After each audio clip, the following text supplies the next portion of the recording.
Em 2016, uma empresa com 58 milhões de clientes entrou com o maior pedido de recuperação judicial da história do Brasil. A empresa chamava-se Oi e ela não morreu por falta de clientes, morreu porque comprou o buraco de outra. Esse é o tipo de história que parece impossível até você olhar os detalhes. E os detalhes, nesse caso, são espetacularmente ruins. Para entender o que aconteceu, é preciso voltar a 2004. Naquele ano, o Grupo Telemar consolidava um conjunto de empresas regionais de telefonia fixa que havia comprado nas privatizações dos anos 90. O que o Telemar fez foi o equivalente corporativo de comprar vários pedaços de um quebra-cabeça e tentar montar uma imagem coerente a partir deles. A ideia era simples na superfície e brutalmente ambiciosa na prática. Criar uma operadora de telecomunicações capaz de operar em escala nacional, de ponta a ponta do território brasileiro. A Oi nascia como promessa de unificação, uma marca, uma rede, um projeto. O nome Oi foi deliberado, curto, afetivo, informal. A aposta era que soaria como conversa, não como corporação. E pelo menos na percepção de marca, funcionou por um tempo. Nos anos seguintes, a Oi cresceu de forma agressiva.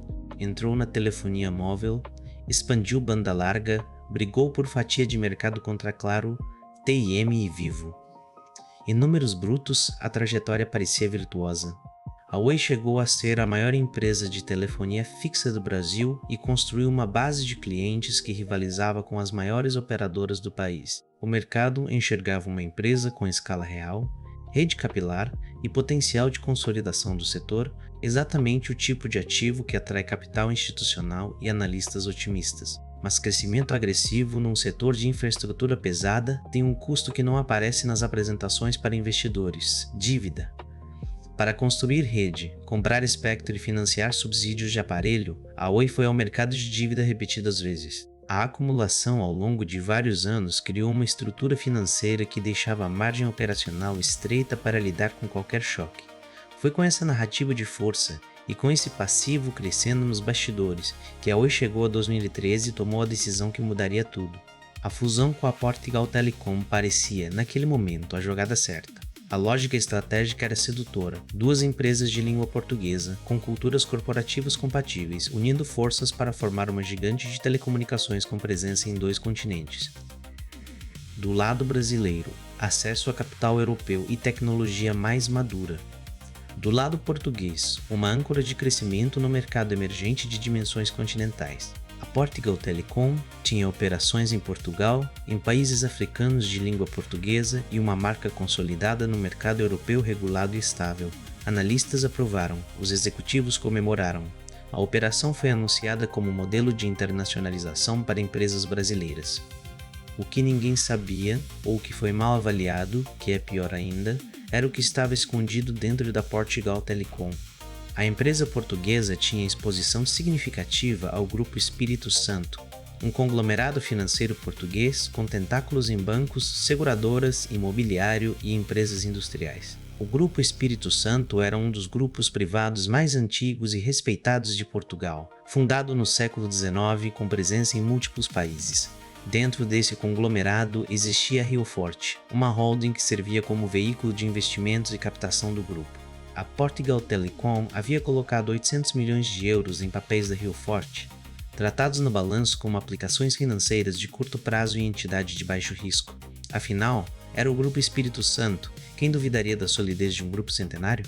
Em 2014, a resposta chegou da forma mais brutal possível. O Grupo Espírito Santo entrou em colapso. O Banco Espírito Santo, um dos mais tradicionais de Portugal, símbolo da alta finança lisboeta, foi à insolvência numa das maiores crises bancárias europeias da última geração. Irregularidades contábeis, exposição excessiva a ativos tóxicos e uma estrutura de endividamento cruzado entre as empresas do grupo vieram à tona simultaneamente. A Rio Forte seguiu o mesmo caminho, pedindo insolvência em julho de 2014, e os 800 milhões de euros que a Portugal Telecom tinha investido nessa holding viraram pó em questão de semanas. A Oi estava no meio do processo de fusão quando essa bomba explodiu. As negociações já estavam avançadas, compromissos tinham sido firmados, reguladores consultados. A pergunta que ficou sem resposta satisfatória foi a mais básica possível: como uma empresa prestes a se fundir com outra não sabia do tamanho da exposição do parceiro a um grupo financeiro em colapso iminente? A due diligence, o processo de auditoria profunda antes de uma fusão, onde você abre cada gaveta do parceiro antes de assinar qualquer contrato, deveria ter encontrado essa bomba. Não encontrou ou encontrou tarde demais para mudar o desfecho. Nos processos judiciais que vieram depois, esse ponto foi objeto de disputas intensas, quem sabia o quê, e quando soube. Ao completar a fusão, a Oi absorveu o buraco. E um buraco de 800 milhões de euros, convertido em reais num câmbio já deteriorado, somado a uma dívida corporativa que já pressionava o balanço, é uma notícia que nenhuma operação saudável absorve com facilidade. A partir daí, a deterioração foi acelerada pela dinâmica competitiva do mercado brasileiro. O setor de telecomunicações no Brasil é um dos mais disputados do mundo em relação ao tamanho do mercado e ao número de operadoras relevantes. Claro, TIM e Vivo investiam pesado em infraestrutura de quarta geração e ofereciam planos que a Oi, agora carregando uma dívida crescente e com acesso mais restrito a capital, tinha dificuldade crescente em acompanhar. Churn acelerou. A base de clientes começou a encolher, a receita caía enquanto os juros sobre a dívida subiam. Era uma equação sem saída dentro dos parâmetros normais de operação. Os executivos tentaram renegociar a dívida, atrair investidores estratégicos, estruturar vendas de ativos. Cada tentativa esbarrava em credores com posições conflitantes, regulação setorial que condicionava qualquer mudança de controle, e um ambiente de mercado radicalmente diferente do que existia quando a Oi havia acumulado suas obrigações. O tempo jogava contra. Em junho de 2016, a Oi protocolou o pedido de recuperação judicial. Os números eram de outra dimensão, 65 bilhões de reais em dívidas, distribuídas entre credores bancários nacionais, detentores de bons no exterior, fornecedores e credores trabalhistas, 62 mil funcionários diretos, 58 milhões de clientes.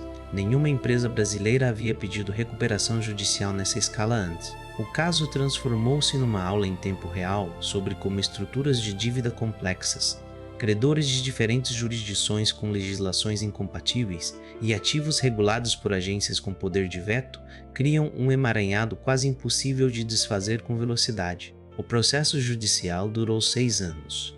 Credores brasileiros, europeus e americanos disputaram ordem de preferência, avaliação de ativos e planos de reestruturação incompatíveis entre si. Foram aprovados planos que depois foram contestados na justiça. Foram propostas aquisições que não se concretizaram. O tamanho da empresa, que havia sido seu argumento de força no mercado, tornou-se o argumento de paralisia no tribunal. Todo mundo tinha algo a perder, então ninguém cedia com facilidade. A Anatel pressionava por soluções sem ter um instrumento legal para forçá-las. Em 2012, o nó principal foi parcialmente desatado com a venda da rede móvel. Claro, TIM e Vivo, as mesmas concorrentes que haviam corroído a receita da Oi durante anos, compraram o ativo pelo valor de 16 bilhões e 500 milhões de reais, dividido entre as três em proporções negociadas com o Conselho Administrativo de Defesa Econômica. Foi uma das ironias mais brutais de todo o processo. Os compradores da Oi foram exatamente as empresas que a Oi havia tentado enfrentar no mercado e perdido. A rede que a Oi havia construído com dívida passou às mãos de quem havia sobrevivido à briga. O que sobrou foi uma Oi menor, focada em fibra óptica para o mercado corporativo e TV por assinatura. Em 2054, a empresa ainda operava sob regime de recuperação judicial, tentando provar que existia um modelo de negócio sustentável no que havia sobrado do projeto original. Uma empresa de telecomunicações que havia começado com uma aposta de ser a maior do Brasil, terminando a tentativa de justificar sua própria existência para um tribunal.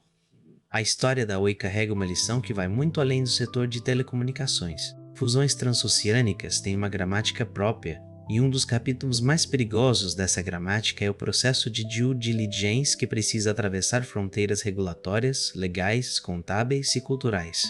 Quando uma empresa compra outra, ela não compra só os ativos, os clientes e a marca. Ela compra o passivo oculto, o risco desconhecido, os investimentos feitos sem critério suficiente e os esqueletos que a equipe vendedora não tinha interesse em exibir na vitrine. A promessa de sinergia, essa palavra que aparece em toda apresentação de fusão, funciona como anestésico cognitivo. Ela faz o comprador enxergar o potencial do cenário positivo antes de auditar o custo do cenário negativo. No caso da Oi, o cenário negativo eram 800 milhões de euros numa holding que iria à insolvência, e esse cenário estava no balanço do próprio parceiro de fusão. O buraco não estava na operação. Não estava na tecnologia, na marca, nem na qualidade da rede. Estava numa holding portuguesa chamada Rio Forte, cujo nome a maioria dos brasileiros nunca havia ouvido antes de 2014. E foi esse nome desconhecido que assinou o atestado de óbito da maior operadora de telefonia fixa da história do Brasil. Se esse tipo de análise faz sentido para você, casos de empresas que tomaram uma decisão e não conseguiram voltar atrás, segue o canal. Tem mais histórias assim chegando.